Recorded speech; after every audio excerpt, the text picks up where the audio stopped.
How do I become the best lover she's ever had? Well, if that question has ever crossed your mind, and I'm very sure that it has, the truth is most women, including myself, do know what they want, but are often too shy to ask for it. Because what makes a great lover isn't just technique. It's the stuff that can feel weirdly vulnerable to request out loud. So today I'm going to give you a real list. The desires that are deeper than just the surface level, faster and slower and a little bit to the left. If you can get good at these, you will stand out instantly. But before we go any further, a quick disclaimer. Women and their individual desires are unique. Not every woman will want every one of these. But after coaching for more than a decade, speaking to thousands of men and couples, these are the themes that come up again and again. And if you're thinking, well, why doesn't she just tell me? Well, for very good reason. Women have been socialized to be easygoing in bed. We've all been taught not to be specific, or we've had experiences where we asked for something, but then a guy got defensive. So being the best lover is actually just about making it easy for her to be honest. Here are 6 desires women are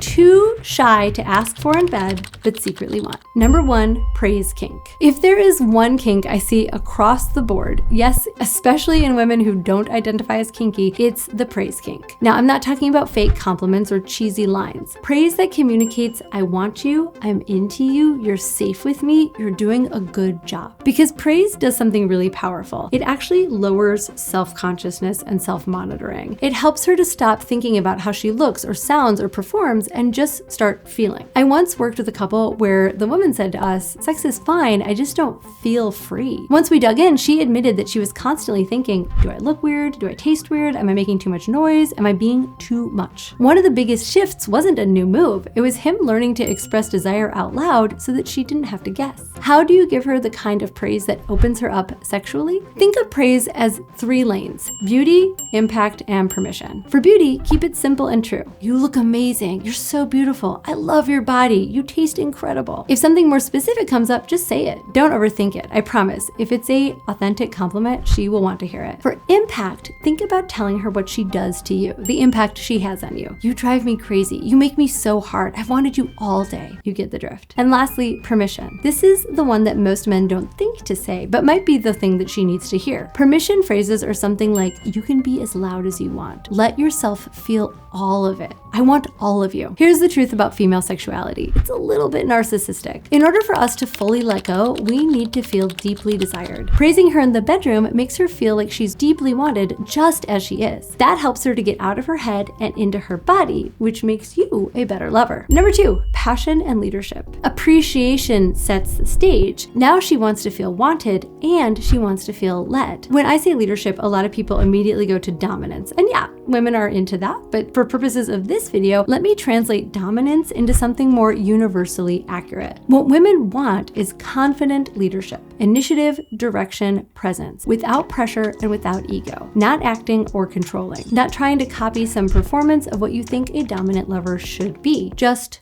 certainty. I worked with a coaching client who thought that he was being considerate because he checked in nonstop. But his partner said that she felt like she had to manage his anxiety during sex. So when he learned to slow down and breathe and lead with calm confidence, she described it as finally being able to let go. Because when you're hesitant or overly polite or constantly asking, is this okay, every 5 seconds, she stays in her thinking brain. Whereas confident leadership lets her relax. So what does it actually look like? First, initiating with clarity. Tell her to come here. Tell her that you want her. Next, set the tone. Is it slow and romantic, hungry and passionate, playful? Whatever fits both of you. And lastly, you guide without forcing. It's not about avoiding directions. You can absolutely and should absolutely ask her what she likes, but it is about having the confidence to know that you are capable and ready to steer the ship. Like you can take her on a journey where she can let go and just enjoy the ride. Leadership is not about taking control of her. It's taking responsibility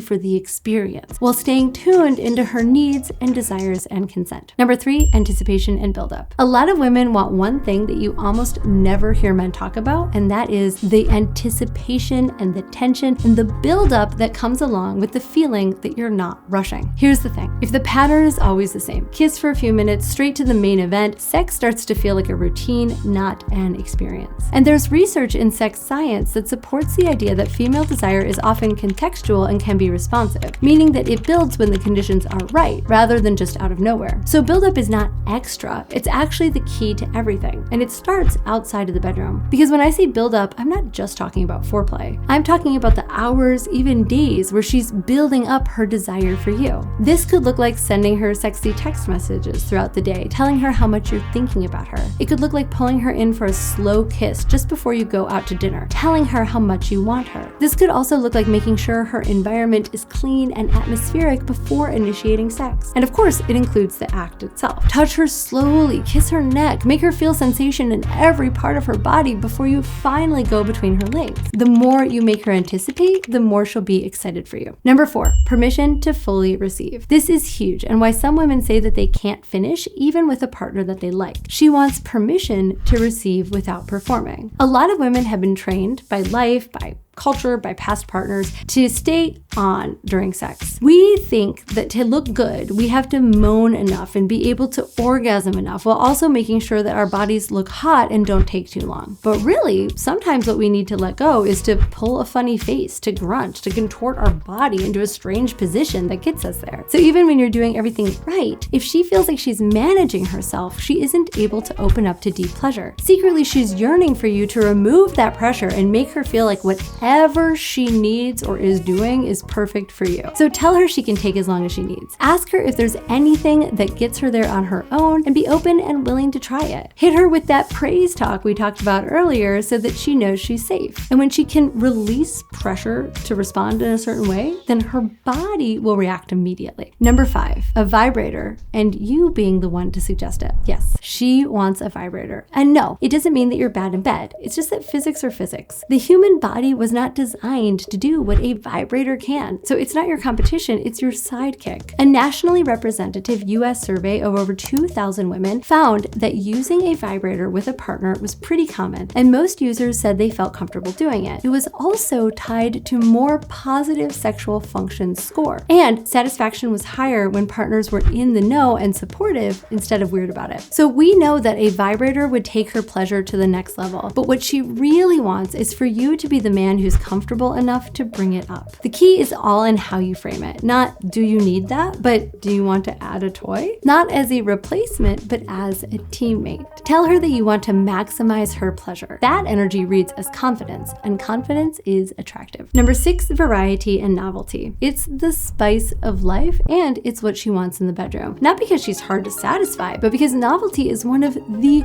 best ways to keep long-term desire in a relationship. Studies show that in many couples, women's sexual desire often declines faster over time than men's. And that's why couples benefit from being intentional about keeping desire alive and nurtured. Research on sexual boredom and relationships shows boredom is linked with lower sexual satisfaction and relationship satisfaction. So spice isn't just a gimmick. It can be protective and ensures that you keep the spark alive over a long period of time. Now to the important part. Variety doesn't mean that you need a circus routine. It can be much subtler than that, by changing the time of day, the pace, or the energy of your sexual encounter. Sometimes keep things romantic and intimate, and then switch it up with some edgier or rougher sex if you're both into it. Try new things like domination or bringing toys into the bedroom. Another great way to introduce variety is to play around with the goal of sex. One night, try only focusing on her pleasure. Just go down on her until she orgasms and then leave it at that. Try mutual masturbation. Have a quickie before heading to dinner. The most important thing is to avoid strictly relying on routine. If you've been following me for a while, you know that I am in no way opposed to scheduling sex if that works for you as a couple. But many women need a sense of the fresh and unexpected to keep their desire burning, and you can actually even do that during scheduled sex. So let's broaden it even further, because there is research suggesting that when couples experience more self-expansion, newness, growth, doing novel things alone and together, that sexual desire tends to be higher. Sometimes variety isn't about what you do in bed. It's about not living the same exact day on repeat. I coached a couple who thought that their spark had died, but actually their lives were just rigid and exhausted. The solution was to look outside of the box. So I got them both to take up hobbies. She started a pottery class and he started cycling. They both found newness in their days and reconnected to their sense of selves. They even occasionally included each other in their new passions. When we introduced this novelty, it opened everything up. More play, more flirting, more us time. And desire came back because their nervous systems had something new to respond to. Let me leave you with one